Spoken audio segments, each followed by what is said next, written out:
দোকানপাট উচ্ছেদের কার্যক্রম।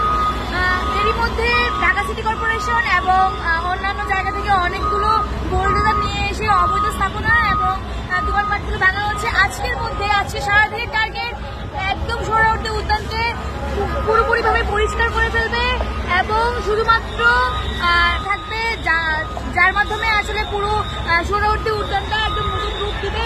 এর মধ্যে শুরু হয়েছে দেয়াল স্থাপনার কার্যক্রম। আপনারা দেখতে পাচ্ছেন যে আসলে কোনো কিছু একটা ঘটে গেলে আসলে কত তৎপর থাকে মানুষ, কত কাজ করে। একই জায়গা থেকে বলতে চাই যে আমার একটা ভাইয়ের জীবন যাওয়ার পর যে কাজটি করা হচ্ছে, এখন যতটা দ্রুতভাবে কাজগুলো করা হচ্ছে, এটা যদি আরো আগে থেকে করা হতো তাহলে আরো অনেক বেশি ভালো হতো। আমরা বলতে চাই যে উদ্যোগটা নেওয়া হয়েছে সেটা যেন খুব ভালোভাবে সম্পূর্ণ করা হয়।